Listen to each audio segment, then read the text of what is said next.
നമസ്കാരം. Raf talk ഫുട്ബോളിലേക്ക് അവർക്കും സ്വാഗതം. പാരീസിനോട് തോറ്റു PSG കോപ്പ് ഡി ഫ്രാൻസിൽ നിന്ന് പുറത്തായിരിക്കുന്നു.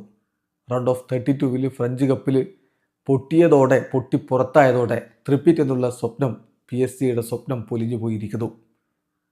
തൊട്ടയൽക്കാരാണ് PSG പണി കൊടുത്തിരിക്കുന്നത്. തീർത്തും അപ്രതീക്ഷിതമായിട്ടുള്ള പൊട്ടലാണ് പുറത്തായിരിക്കുന്നു. ഏകപക്ഷീയമായ ഒറ്റ ഗോളിനാണ് പാരീസ് സെന്റ് ജർമ്മനെ പരാജയപ്പെടുത്തിയിരിക്കുന്നത്.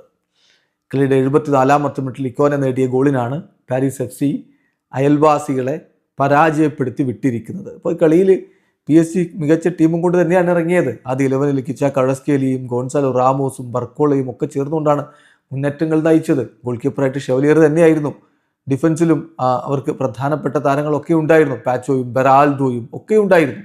മധ്യനിരയിൽ വിറ്റിഞ്ഞ കളി മെനയാനുണ്ടായിരുന്നു. എന്നിട്ടും ഏകപക്ഷീയമായ ഒരു ഗോളിൻ്റെ തോൽവിയാണ് ഇപ്പോൾ PSG അയൽവാസികളായ പാരീസ് FCയോട് ഏറ്റുവാങ്ങിയിരിക്കുന്നത്. 74-ാമത്തെ മിനിറ്റിലെ ആ ഗോളിന് ജൊനാഥൻ ഇക്കോനയുടെ ഗോളിന് മറുപടി കൊടുക്കാൻ PSG പുറത്തായിരിക്കുന്നു.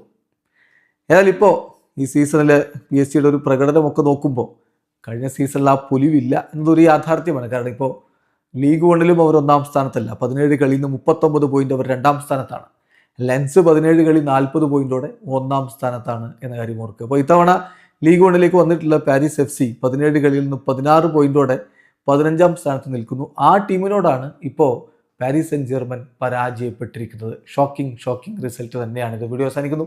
ഫുട്ബോൾ ലോകത്തെ കൂടുതൽ വിശേഷങ്ങളുമായി റാഫ് ടോക്സിൽ എത്താം.